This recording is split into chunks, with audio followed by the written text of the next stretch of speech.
Good morning, good afternoon, and good evening, everyone. Welcome to Behind the Mission, our monthly series here where we talk about what it takes and what it's like to work in international development and at the World Bank Group.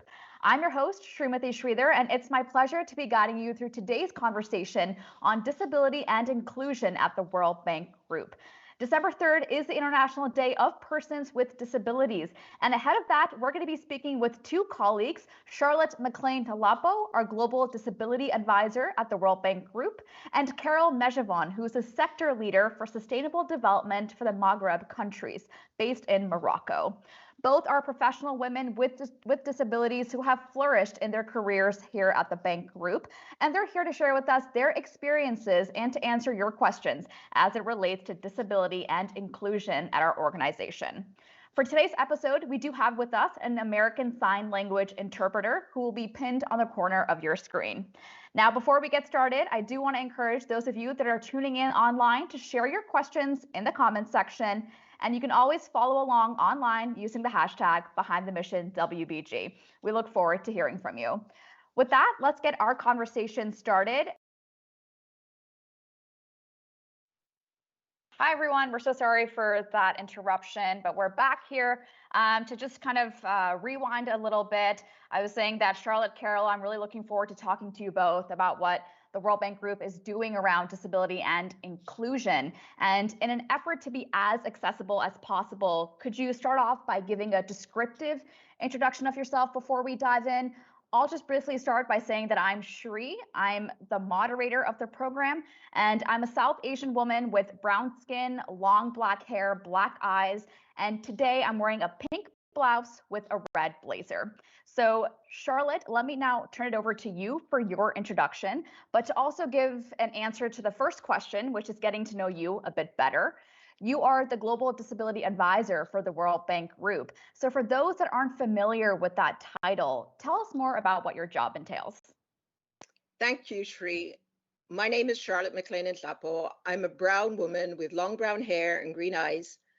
Today I'm wearing black framed reading glasses, and I have on a red and pink polo neck, and I'm wearing large gold hoop earrings. I also have a set of headphones on my head.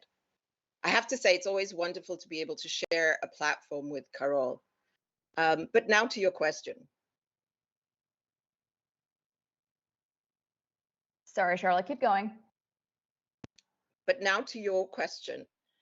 In my role as disability advisor, I lead on providing the institution with 3 key building blocks to advance disability inclusion.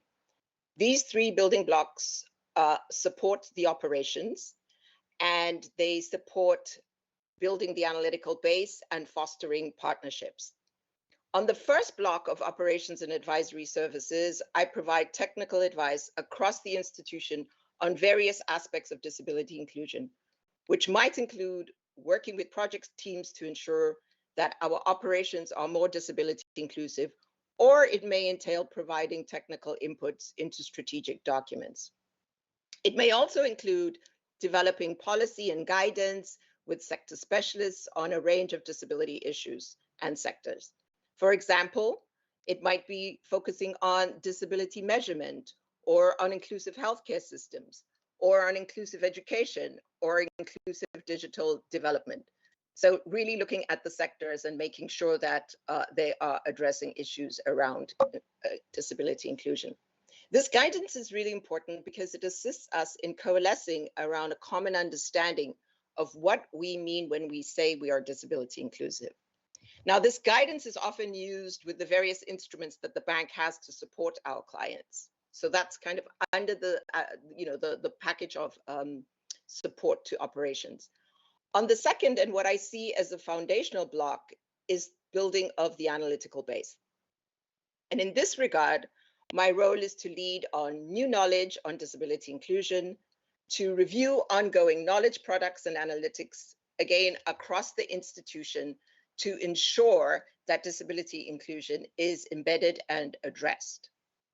Another part of my job is managing resources to support disability inclusion. And currently I manage 2 trust funds that support disability inclusive education, and we work across 9 countries in low-income economies. And last but not least is the third block, And this block is the block that focuses on building strategic partnerships. We recognize that we do not have all the capacity and certainly not all the knowledge on disability inclusive development. And therefore, it is essential for us to have strong partners that do this work and that we can work with.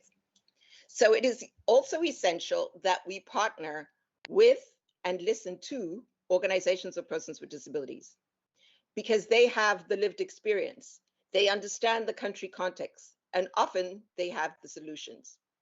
So Shri, in one sentence, I would say that my work is very much about finding entry points to build the disability inclusive agenda and to ensure that it becomes a cornerstone of the larger development agenda. And a very important agenda that we have here. Thanks so much for being here with us, Charlotte.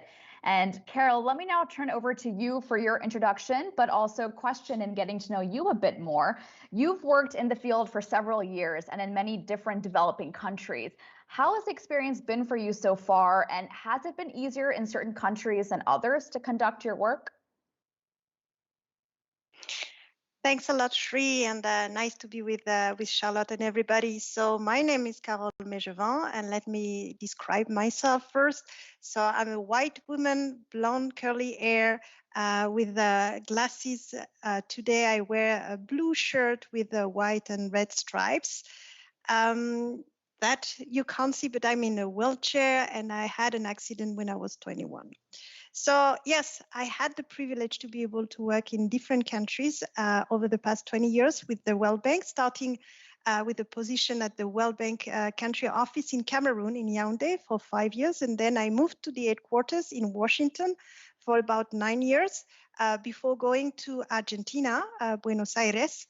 And now I'm based in Rabat, Morocco. So clearly, what you were mentioning is very true. I could witness firsthand that the situation is very, very different. And despite the fact that my disability has not changed at all over the past 20 years, I could see how different my experience in a wheelchair has been in these different countries. And I got to realize how much my disability is not so much about my physical constraints, but how they do interact with my environment.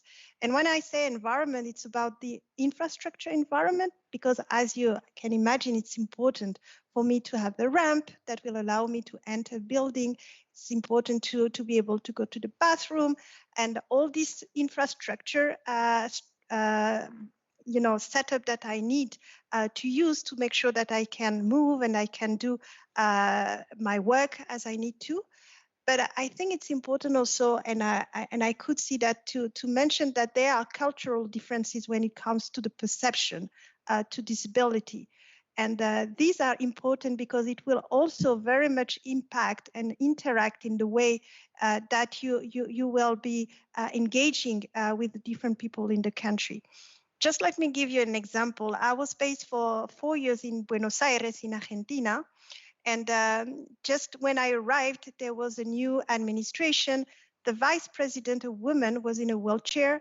The minister of labor was in a wheelchair. And I can tell you it was easy to access any public buildings because they were aware, those public figures had already made a huge progress in this need for infrastructure that would be disability friendly, but also in terms of awareness raising that people with disability can and show that they can access the highest rank in the public sector, but also in the private sector. Arriving in Morocco was a different story. So you barely see disabled people in the street.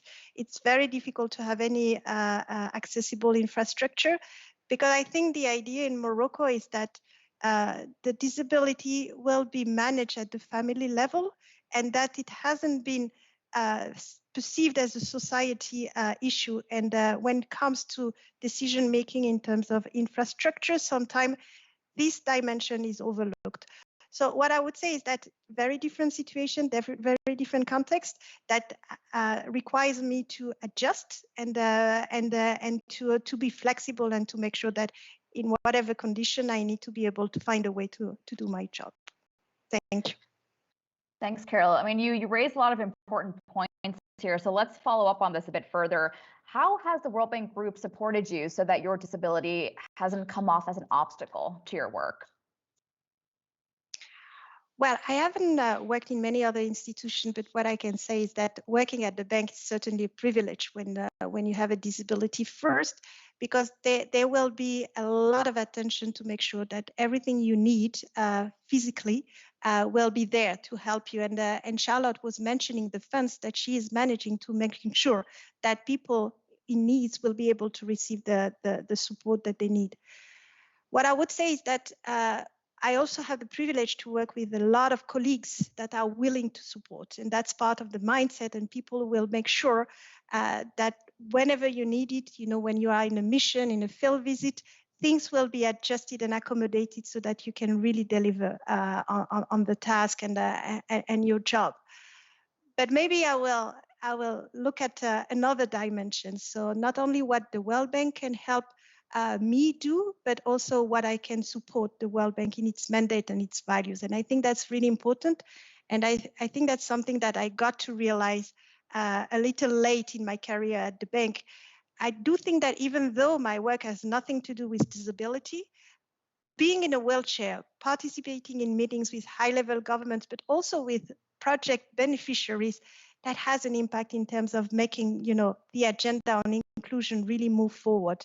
And just being there and showing that even though you're in a wheelchair, you can do the job. I do think that it has a lot of impact and it really matters. And it's really in line with the values of the World Bank. Thanks. And certainly sends a powerful message, right, Carole? Charlotte, as a global disability advisor, you've seen the institution grow. So would you say that there has been progress in moving the needle towards having a more inclusive institution? Thanks, Cherie. That's a great question. Yes, I have indeed seen the institution grow in relation to disability inclusion, both in terms of being a staff member with a disability. So like Carole, I use a wheelchair, but also in terms of our external facing work, which I just described earlier on in terms of what my focus is. When I joined the bank in 2004, there was a disability working group, which was the place that issues around disability were discussed.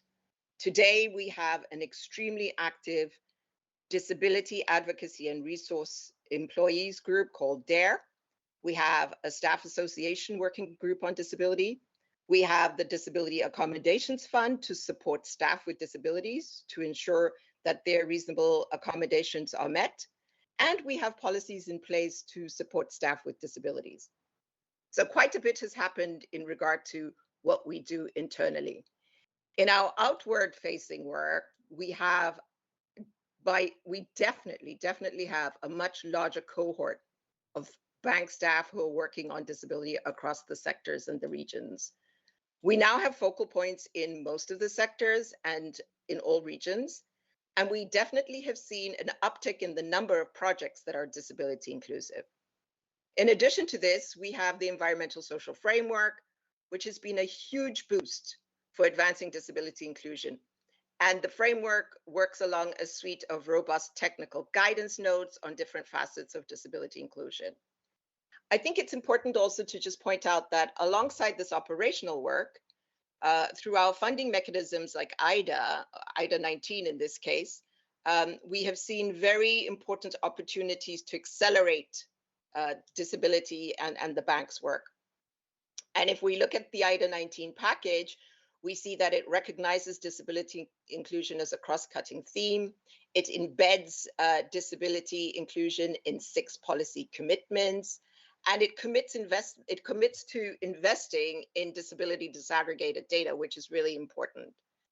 And I should note that as we think about IDA 20, we're going to maintain our level of ambition, and we're actually proposing for IDA 20 to have a standalone policy commitment on universal access, which again would cut across through a range of sectors, including education, health, social protection, water, and so forth. And so to answer your question in a nanosecond, yes, there has been significant progress on disability inclusion at the World Bank since I joined. I would just end this response by saying, in many ways, we have all the building blocks in place. And now I think what we need to do is to replicate and multiply what works and collectively work towards constructing an inclusive ecosystem that is both accessible, but very importantly, sustainable for all.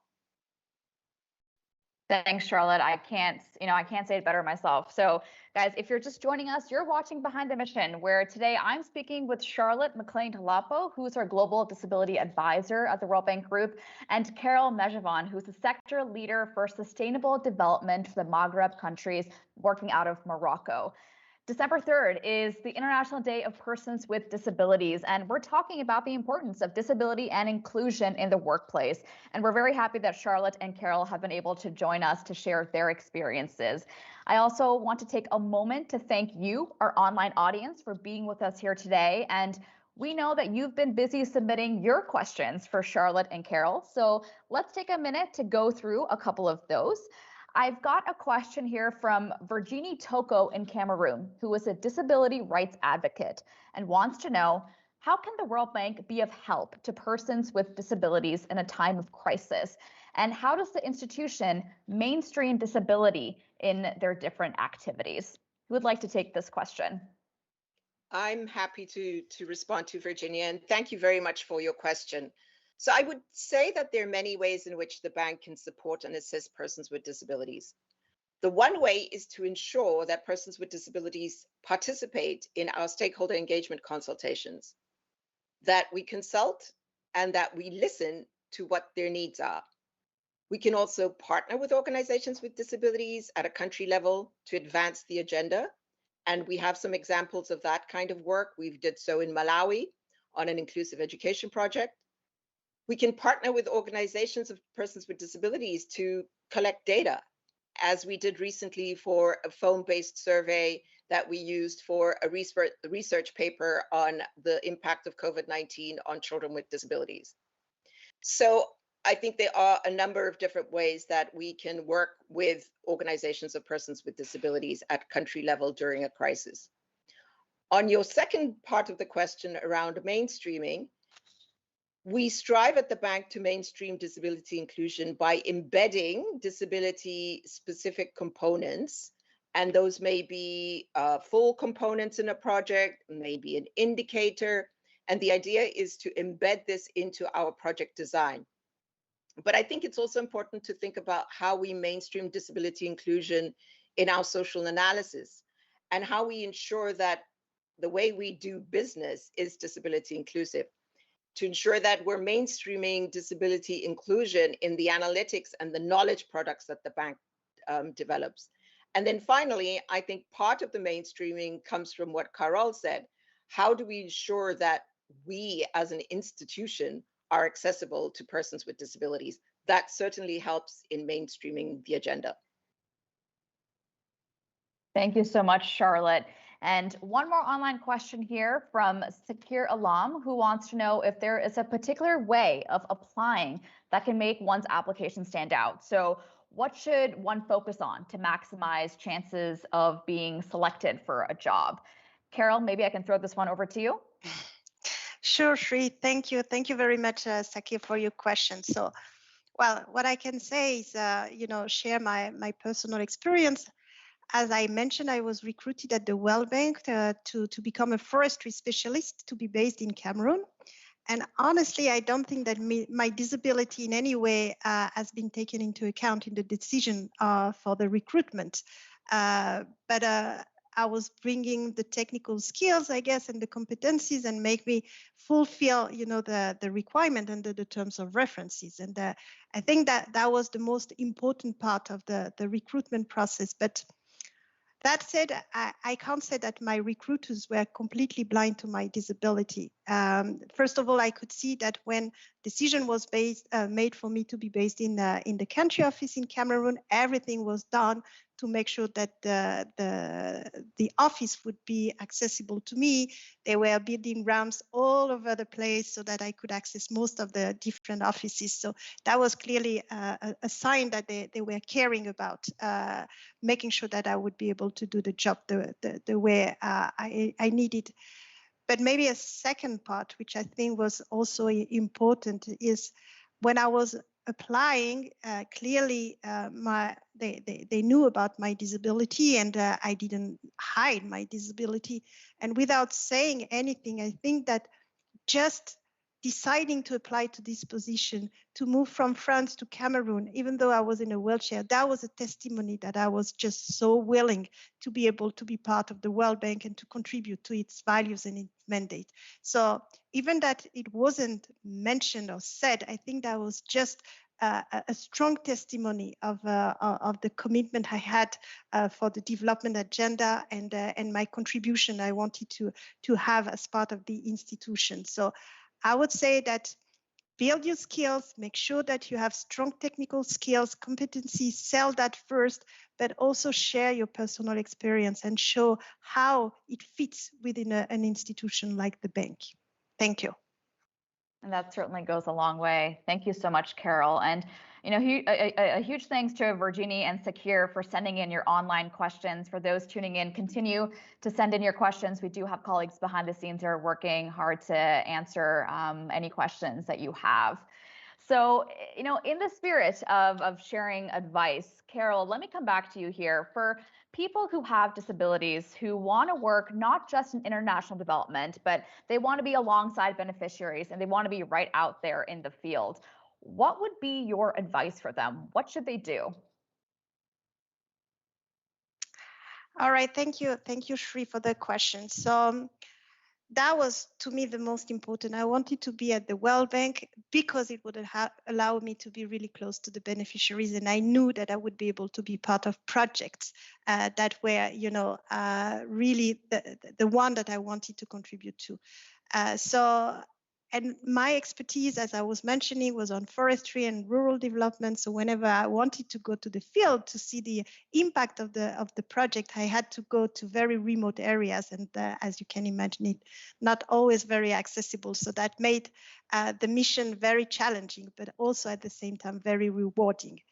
So maybe one advice, and that's what I'm trying to apply to myself all the time, is to make sure that you keep track. You always check on the cost benefit balance.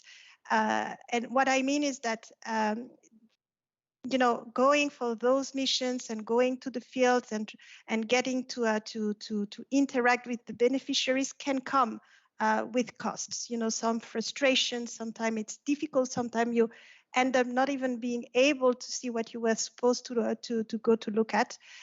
So that can generate some frustration and some pain sometimes. But the reward and the benefits can be very high. So I always check on myself whether I'm still on the positive side of the equation, if the benefits are still higher than my costs. And honestly, after 20 years, I can say that the positive aggregate is always there. So it's so rewarding to be able to be part of this development adventure and to really see the impact that the World Bank has through its project. So I think you need to be demanding to yourself, to push your limits, but you also need to take care and make sure that whatever you do will be good for you. So just always try to find the right balance that will suit you. Thank you. Thank you, Carole. And Charlotte, to that end, the World Bank Group is decentralizing with the goal of having 55% of its workforce in country offices and not Washington, D.C. by 2025. So Carole has shared here some great insights so far as to what it's like to work outside of HQ, but what message would you send to people with disabilities who are interested in working with us here at the World Bank Group? So another great question, Shiri. And I would say if you're driven and passionate about development, about people, about the planet, then the bank is an incredible and an extremely gratifying institution to work in. What I would say to someone who's interested in development is that you need to follow your professional interest. And also, you do not have to work exclusively on disability issues because you have a disability. And I think Carole has laid that out and shows that in her work all the time. That's a choice. My sense is that your lived experience as a person with disability often informs your work, whether you're working on disability or you're working in another sector. There are those issues that you bring to the table because of your lived experience. But I also want to amplify the D in diversity. And I would really encourage people with disabilities who qualify to apply to the bank if they are really passionate about development, because this is an institution where we can actually change the lives of many, many people. Thanks, Charlotte. You and Carole both have so far shared some really great advice, right, on finding the right balance, on being passionate. And, before I let the both of you go, I do have one last question for each of you. And I would love to know, what's something that you wish someone had told you about working at the World Bank Group if you have a disability that you think might be helpful to those in similar situations that are looking to apply today? Carole, can I start with you for this one? Oh, I think you're on mute, Carole. If you could just unmute. Yes, that works now. That works now. All right, very good. Now, maybe building on something that I mentioned, so when I started my experience at the World Bank, my main goal was to try to make forget my wheelchair. I wanted people just to ignore I was in a wheelchair. So I would do anything possible to do the same thing as my other colleagues and not ask for any support when it comes to the wheelchair. Because I wanted to prove to myself and to my colleagues that I could deliver at the same level as the other colleagues. And I got to realize a little later that, as Charlotte was mentioning as well, that my contribution was not only on the technical expertise, that I think that with my wheelchair, I was also bringing something different, maybe less tangible, but that had a huge impact in terms of development and awareness raising when it comes to inclusion and the agenda of disability inclusion. So my advice would be just be yourself and be sure that your disability is also a contribution to the mandate of the bank. And while you can strengthen your technical expertise and make sure that it will be highly relevant and highly recognized, also be sure that being with a disability is also a very, very important and subtle contribution to the development agenda that the World Bank is pushing for. So I'm very grateful that now I understand that based on many discussions I had the chance to have with colleagues and bosses. And now I feel that, trying to push these boundaries is also part of my terms of references. And that is part of the contribution I can make in the different countries I have the privilege to work in. Thank you. Thank you so much, Carole. And Charlotte, what's something you wish someone had told you? Thanks. So in many ways, I was quite fortunate. I joined the bank to work specifically on disability. And so in many ways, I had the background. I was briefed on what to expect. Once I joined, I was quickly immersed into this space. And I have to say, I learned the ropes from those who came before me. And in many ways, the things that I learned were some of the basic things. For instance, how to access the Disability Accommodation Fund that I mentioned earlier on, how to navigate the DC housing market. As a wheelchair user, getting advice on neighborhoods that were more accessible than others was very, very helpful for me. I would say on tips for applying, like Carole, I would not hide my disability. In my case, I can't hide my disability, but there are disabilities that are invisible. And I think it's important to recognize that, disclosure is a question of choice, and people do not have to feel compelled to disclose their disability. But more importantly, I think what it is that, gives you visibility and shines a light on you is, what is your professional contribution that you bring to the institution? What is the experience that you bring to the institution? The knowledge that you can share once you join the institution. And very importantly, your drive for a better world for all that is linked to the twin goals of the institution. Well, some inspiring messages there coming from two inspiring women, Charlotte, Carole. I want to thank you both so much for joining me here today on Behind the Mission and for sharing your experiences about working with disabilities at the World Bank Group. I hope that folks tuning in really got to learn from your insights and have a better understanding of how the organization promotes inclusion. So thanks so much again for being here.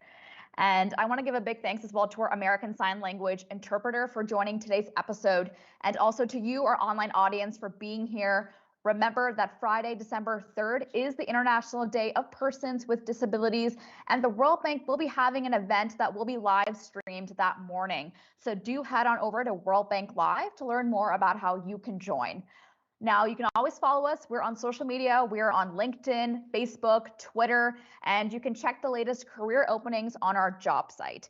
If you came late to today's chat or you want to watch it back, you can do so right here on LinkedIn or over on World Bank Live. That's live.worldbank.org. I'm Srimati Sridhar. Thanks again for joining me here today, and I'll see you next time. Bye-bye.